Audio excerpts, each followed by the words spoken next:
Hello everyone, this is Law of Ethics #9।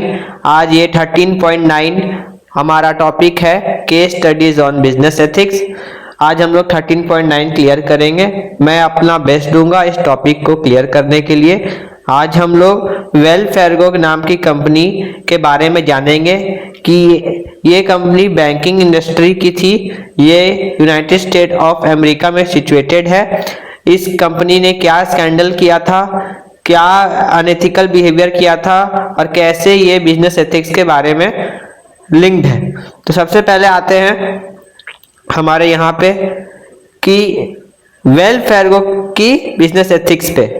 तो Wells Fargo एक company थी, banking company थी, जो कि बहुत हाई प्रॉफिट कर रही थी और अच्छा खासा रेपुटेशन था। शेयर मार्केट भी इसका जो था, शेयर प्राइस बहुत अच्छा खासा हाई था। ये क्या करने लगी कि क्रॉस सेलिंग स्ट्रैटेजी अप्लाई करने लगी। अब क्रॉस सेलिंग स्ट्रैटेजी क्या है कि अनएथिकल वे में सेल को अचीव करने लगी। कैसे? एग्रेसिव सेल टारगेट अपने एम्प्लॉय को देने लगी, एम्प्लॉय को अंडर प्रेशर करने लगी, जिससे एम्प्लॉय ने सेल अचीव करने के लिए फेक अकाउंट्स ओपन करने लगे और उससे कस्टमर कंप्लेंट्स आए, स्कैंडल एक्सपोज हुआ, 5300 एम्प्लॉय को डिसमिस किया गया और सारा रेपुटेशन जितना भी इसका शेयर प्राइसेस था, प्रॉफिट था, सारा लॉस में कन्वर्ट हो गया। जो भी रेपुटेशन था सारा लॉस हो गया। ठीक है, इस चीज का ओवरव्यू मैंने आपको दे दिया। अब हम इसे पढ़ेंगे डिटेल में। Wells Fargo was one of the most trusted banks in United states. The bank had high profit, rising share prices, strong reputation.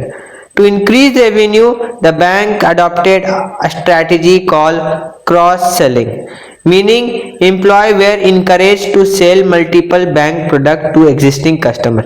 अब क्रॉस सेलिंग का मतलब ये है कि यार जो इनका एम्प्लॉय था वो मल्टीपल बैंकिंग प्रोडक्ट्स है। जैसे मल्टीपल बैंकिंग प्रोडक्ट्स आपके सामने एग्जांपल मैंने रखा है, credit card, personal loan, home loan, car loan, fix deposit, insurance, demat, mobile banking, internet banking. ये एग्जिस्टिंग कस्टमर्स जो थे, इनके कस्टमर्स ऑलरेडी जो बैंक में थे, जबरदस्ती सेल अचीव करने के लिए इनको सेल कर दिया जा रहा था। Initially this strategy look successful. शुरू में तो कस्टमर कुछ ले भी रहे थे, लेकिन बाद में जब कस्टमर जो बैंक के थे वो खत्म हो गए, अब इनको बोला गया कि आप मार्केट में जाइए और कस्टमर ढूंढिए और ये सब चीज को भी सेल करिए। बस अकाउंट में नहीं खुलवाइए, आप क्रेडिट कार्ड भी सेल करिए, पर्सनल लोन भी सेल करिए, होम लोन भी सेल करिए, कार लोन भी सेल करिए। ऐसा जो इन्वायरमेंट क्रिएट कर दिया गया था बैंक में कि आपको ये सब चीज सेल करना है। But soon the desire to increase sale crossed ethical limits. अब एथिकल लिमिट्स क्रॉस हो गए। अब क्या गलत हुआ? गलत ये हुआ कि अनरियलिस्टिक सेल्फ टारगेट अचीव करने का गया। Employ were given high sale target that were difficult to achieve. Instead of motivating employees, this target create fear and stress. अब अनरियलिस्टिक सेल टारगेट दिया गया कि यार अब आपको अचीव करना ही करना है। मोटिवेशन को भी मोटिवेशन के थ्रू नहीं अचीव करना है, आपको करना ही करना है, नहीं तो आपका जॉब आपके हाथ से जा सकता है। ऐसा फेयर और स्ट्रेस एम्प्लॉय के दिमाग में डाला जा रहा था। Hourly performance trekking.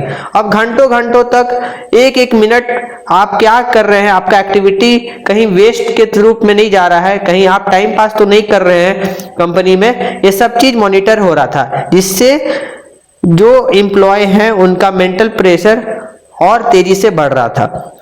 Pressure from supervisor.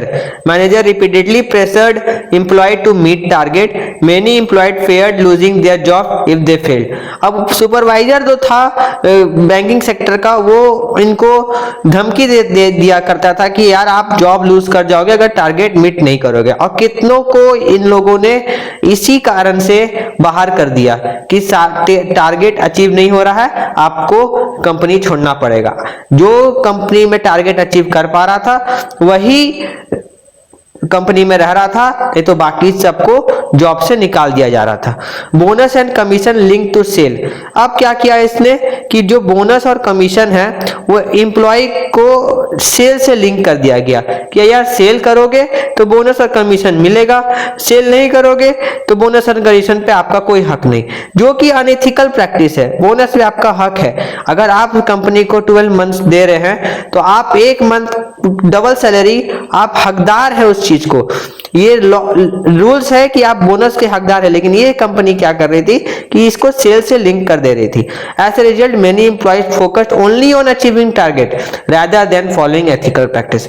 अब यहां से गड़बड़ाया क्या चीज कि अब एथिकल प्रैक्टिस को नहीं किया जा रहा है, अब अनएथिकल वे में कस्टमर जोड़े जा रहे हैं, अनएथिकल वे में काम हो रहा है। बस हर वो चीज जो कि सेल को बढ़ाया जा सके वो चीज हो रहा है। फेक अकाउंट्स ओपन होने लगे। अब to meet target employ open bank account and issued credit card without customer knowledge और कंसेंट।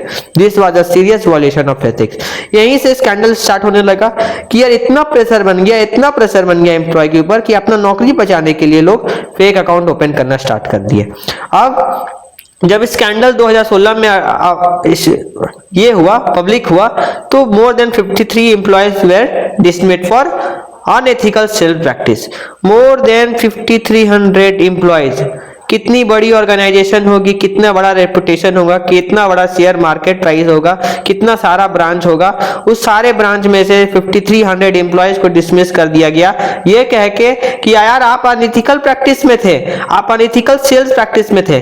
लेकिन एक्चुअली में गलती डायरेक्टर की थी, एक्चुअल में गलती ब्रांच मैनेजर की थी, जो एक्चुअल में गलती सुपरवाइजर की थी कि यार आपने ऐसा धमकी दिया, ऐसा इन्वायरमेंट क्रिएट किया, ऐसा मेंटल प्रेशर दिया कि यार अनएथिकल प्रैक्टिस में लोग इन्वॉल्व हो गए और फेक अकाउंट्स ओपन करने लगे। However later investigation revealed that real problem was not just employees but the organization culture and leadership. ये मेन प्रॉब्लम बैड एम्प्लॉयज नहीं थे, पहले तो इन लोगों को बैड एम्प्लॉयज कैटेगराइज करके इनको निकाल दिया गया और वही प्रॉब्लम सॉल्व हो गया।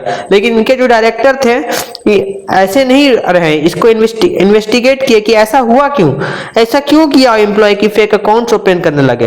तो वहां पता चला कि ऑर्गेनाइजेशन कल्चर और लीडरशिप के चक्कर में ऐसा स्कैंडल एक्सपोज हुआ। तो ये बेसिकली है कि वेल्स फार्गो का कंपनी के बारे में क्या स्कैंडल उसने किया था, क्या उसने अपने एम्प्लॉय के साथ कैसा ट्रीट किया। तो चलिए बुक्स में आते हैं, इसको रीड करते हैं। Wells Fargo was a well known name in banking industry in United state of America while high return on its equity risk and rising stock prices. Among their major goal, the company enlisted sale of its various products to its various customers for more revenue. In September 2016, it came to light that the pressure on employees to hit sale quotas was immense, such as hourly tracking, pressure from supervisor to engage in unethical behavior, and compensation system based on heavily on bonus and commission on sale basis. It came to be known that Wells Fargo had fired over 5,300 employees over the past few years related to questionable sale practice.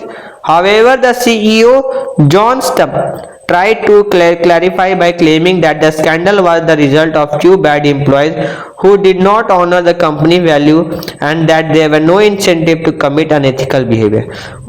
John stub सीधा बोल दिया यार कि bad employ थे, मेरे पास कुछ bad employ थे, इसके कारण ये सब गड़बड़ हुआ है, मैंने उस बैड एम्प्लॉय को फायर कर दिया, अब सारा प्रॉब्लम सॉल्व हो गया। Further disclosure and reporting found more troubling information. Many employ had quit under immense pressure to engage in unethical sale practice and some were even fired for reporting misconduct though the company ethic hotline. Senior leadership was aware of this aggressive sale practice as far back in 2004, with incident as far back as 2002 identified. The board of directors commissioned an independent investigation that identified cultural structure and leadership issue as root cause of the improper sale practice.